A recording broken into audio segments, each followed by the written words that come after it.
everyone. Welcome into the Flippin' Hippos YouTube channel. I'm Star the Flippin' Hippo.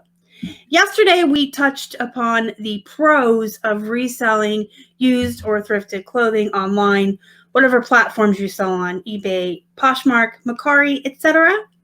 But on the other hand, there are some cons to reselling used and thrifted clothing online. So we're going to talk about those today. The number one con of selling clothing everyone knows is returns. Unfortunately, there are going to be folks that buy things that don't fit them and they're going to return them. This is buyer's remorse, and they should be returning them under buyer's remorse. This is specific to eBay because on Poshmark, actually, they don't allow returns. So that is a big plus for that platform. Returns are not allowed on Poshmark for buyer's remorse reasons. Now, they can always open a case and try to do an item that was described on you. But as far as not fitting or whatever, Poshmark doesn't allow that. And you're going to get buyers who try to get around the system, which is what they like to do on eBay. So unfortunately, you're going to have your dishonest buyers who buy something and it didn't fit for whatever reasons. They didn't read the description. They didn't pay attention to the measurements. They gained weight and didn't know it. There's a myriad of reasons why clothing doesn't fit. Your honest buyers, if you have free returns on, they're just going to say, change my mind, doesn't fit, and return it. If you don't have free returns on, your honest buyers are going to open a return, say it didn't fit, and pay for the return. But they will open item not as described sometimes to avoid paying that return shipping, which is why I kind of am a proponent for free returns, at least on your first class used clothing.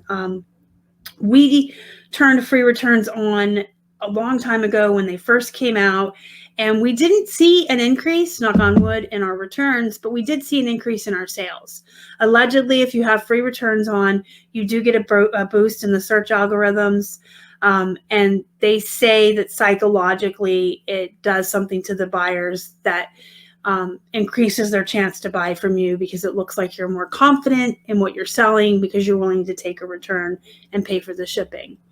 So, your sales will increase if you turn on free returns. We didn't really see an increase in our returns, but we did see more sales.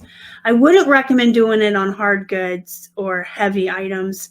Like on our jeans, I do free shipping, but I do not do free returns because we can't afford a padded flat there and back. But on our first class items, we do offer free returns. And we also saw a decrease in our item not as described. So I should add that as well. Once we turned free returns on, we got a lot less item not as described cases open on us because the buyer didn't have to do that to be sneaky and lie and not pay the return shipping. Do we still get them? Yes. Unfortunately, again, there are buyers out there who are dishonest, and they have been trained by eBay to be dishonest. And we have had first-class items that we offer free returns on have item not as described open, and the reason the buyer put in was doesn't fit because they're clearly just trying to get around the system. But eBay now has things in place to protect you from that. When the item comes back, you can refund them up to 50% less of the original cost to recoup your shipping. You can report them for abusing the system and so forth. But returns are a huge con for clothing, and they're just a part of selling clothing. If you're going to be selling clothing, you're going to be dealing with returns, period. It's a part of the business. It's a part of the job. If you think that you're not going to have to deal with returns, you're going to get a lot more dings against you for item not as described. If you don't accept returns, buyers are going to start opening those on you.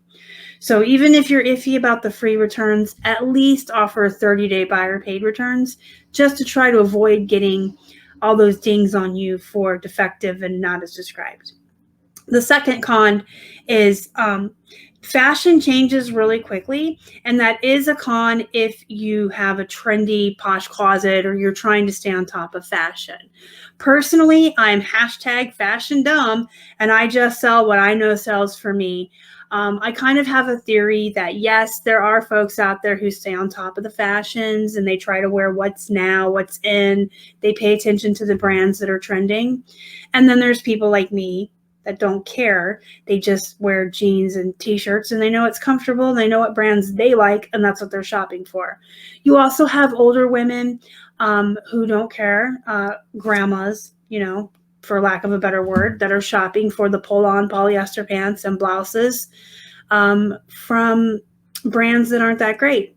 I think that we have like all kinds of walks of life shopping online. So you can focus and be trendy and up on fashions. If that's something you're interested in and you like it, you can absolutely do that. I wouldn't worry about it too much though, because again, not everyone shopping online is a fashionista. You've got all walks of life, all kinds of people. People who like different styles. You have people looking for grunge and punk wear from Hot Topic. You have Amish people in Pennsylvania looking for long sleeve and maxi skirts that are modest. As long as you can kind of learn what brands and styles are going to sell for you in your store, I think you're okay. But absolutely, I wouldn't say don't be up on fashions if you're interested in it. I just have no interest. As far as the trends, like the best example I can give for that is like the LuLaRoe or the Lululemon. Those were really trendy for a little while. They were selling like hotcakes. They were selling for great money. And then like LuLaRoe had the bad press and all of the stuff that went down with them. And so people aren't really buying it so much anymore. But if you had invested a whole bunch of money in a whole bunch of that when it was trendy, you might be stuck with it. But that can happen with hard goods as well. That can happen with like the hot toys at Christmas, video games, things like that. So just kind of be wary of the trends and the fashions. And then the third con is clothes can take a while to stage or to dress and undress a mannequin.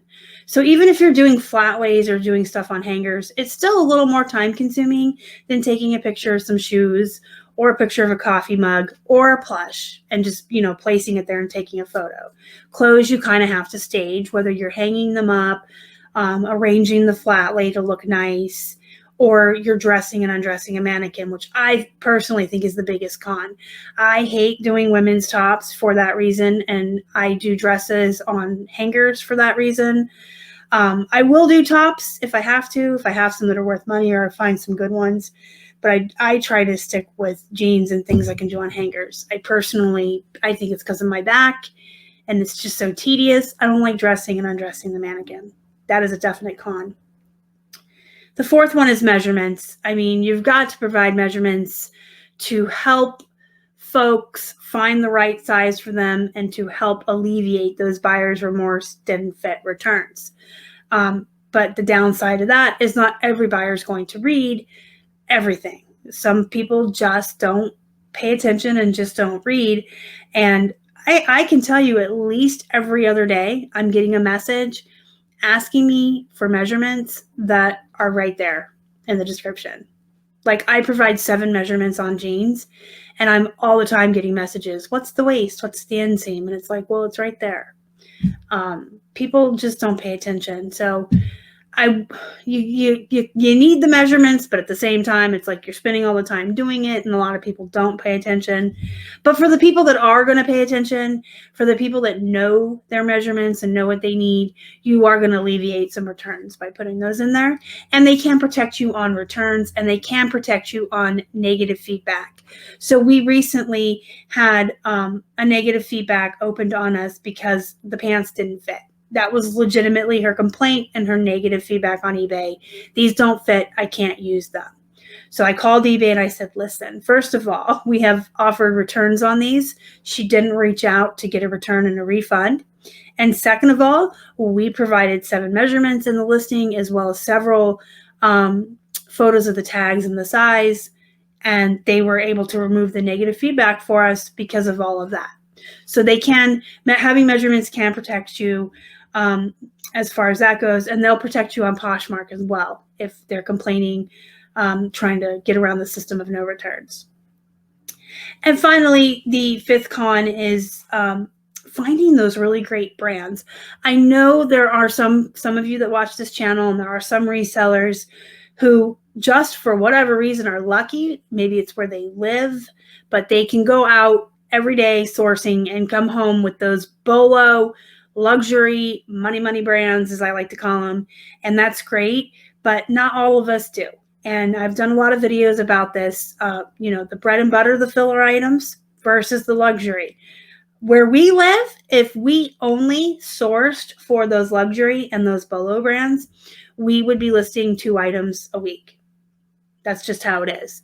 But once we were willing to branch out into the bread and butter and the filler items, we can list 20 items a day, but each 40 items a day. So finding those more expensive brands can be more difficult. They're not as abundant in the wild. And if that's what you want to stick to, you're going to have to try to find alternate ways to find them. Or you're just going to have to build bread and butter and Bolo brands, which I don't mind. I like having a volume-based business. It's a good business model. A lot of the bigger resellers do have that same business model, but the really good stuff can be hard to find. But you know what? That's not just with clothing either. If you're a video game seller, I'm sure you can go out to any pawn shop, any thrift store, and find those sports games that are worth $2 free ship all day long, right? But finding those holy grails are harder. All right, so to recap before I let you guys go, the 5 biggest cons to selling thrifted and or used clothing online is returns, the trends, the fashion, staging, dressing and undressing your mannequin and staging the photos, measurements, they can be time consuming and they're a little tedious and annoying. And then 5, obviously finding brands that are your luxury and Bolo brands that will sell for a higher price. All right, let me know your questions, comments, concerns down below. Don't forget to hit the thumbs up before you leave. Really helps the channel. If you haven't already, you'd like to, please subscribe. Help us feed a hungry hippo. And don't forget to join our Facebook group. It's called Flippin' Hippo's Reseller Pod. There's a link down below. Until next time, guys, go be productive. Go make some money. As always, thank you for watching. We appreciate you guys. Y'all are the best. Bye.